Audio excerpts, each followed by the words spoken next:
Bayangkan dunia tanpa uang.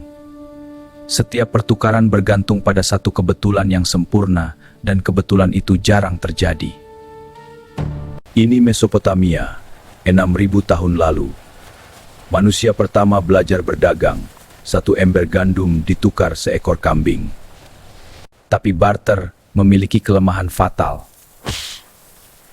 Apa yang terjadi jika peternak butuh gandum, tapi petani tidak butuh kambing? Masalah ini disebut kebetulan ganda kebutuhan. Dua pihak yang harus saling membutuhkan apa yang dimiliki lawannya secara bersamaan.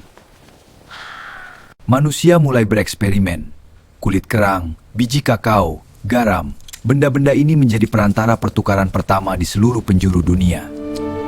Di Afrika dan Asia, cangkang kerang kauri menjadi mata uang paling bertahan lama dalam sejarah, digunakan lebih dari 4.000 tahun. Tapi benda-benda ini punya kelemahan baru, mudah rusak, mudah dipalsukan. Nilainya berbeda di setiap wilayah. Dunia membutuhkan sesuatu yang lebih kuat.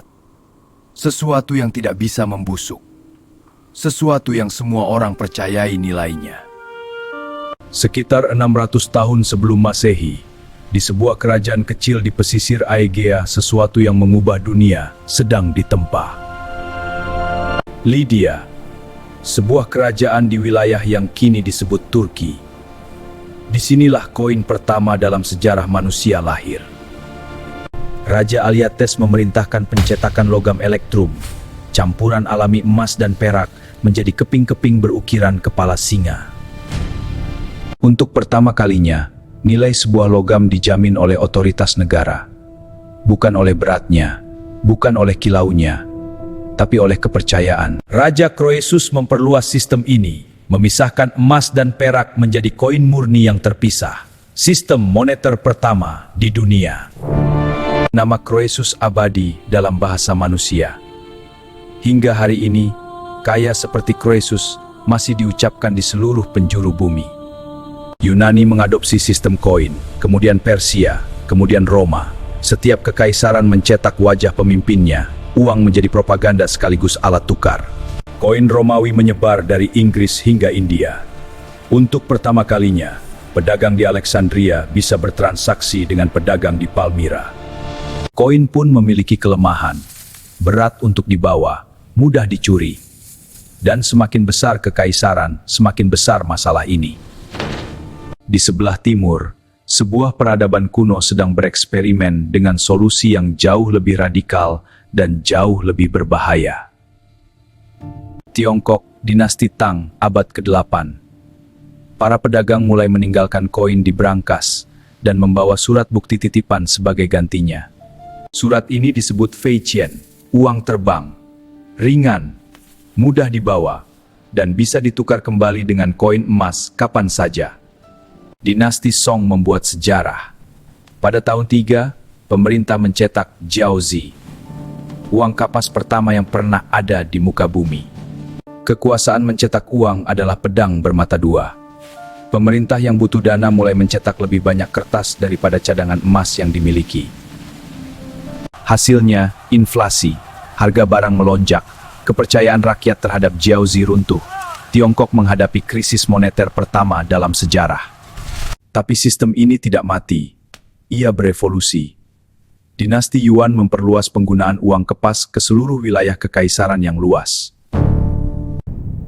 Dinasti Yuan memperluas penggunaan uang kertas ke seluruh wilayah kekaisaran yang luas. Marco Polo, tahun 1271. Di Istana Megah Khan balik, ia menyaksikan kertas yang diperintahkan bernilai emas. Benar, kertas bernilai emas. Aku tidak mau kertas ini, emas lebih baik. Kertas ini berlaku, ambil atau hukuman akan datang. Baiklah, aku ambil.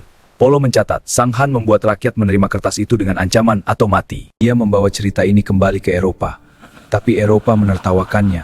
Bagaimana mungkin kertas bisa bernilai seperti emas? Eropa tertawa, tapi Eropa juga sedang tenggelam dalam masalahnya sendiri. Perang-perang mahal menguras habis cadangan emas para raja. Sistem perbankan mulai lahir di Italia. Para bankir Lombard menciptakan surat Wesel janji pembayaran yang bisa diperdagangkan tanpa koin. Stay safe. The trust us the journey. Pada 1661, Bank Stop menjadi bank Eropa pertama yang mencetak uang kertas resmi 500 tahun setelah Tiongkok. Remarkable. The coin stays in the vault. The paper walks. Bank of England berdiri tahun 1694, mencetak surat janji yang bisa ditukar emas kapan saja. Inilah fondasi sistem keuangan dunia modern. The sum of Abad ke-19, dunia menyepakati standar emas. Setiap mata uang yang beredar harus didukung oleh cadangan emas yang nyata. the war requires it, sir. Perang Dunia Pertama menghancurkan standar emas. 1944, Bretton Woods, New Hampshire. 44 negara berkumpul untuk merancang ulang sistem keuangan dunia pasca perang. 1944, Bretton Woods, New Hampshire. 44 negara berkumpul untuk merancang ulang sistem keuangan dunia pasca perang. Dolar Amerika ditetapkan sebagai mata uang cadangan dunia, satu-satunya yang masih dijamin emas. Semua mata uang lain dipatok terhadap dolar.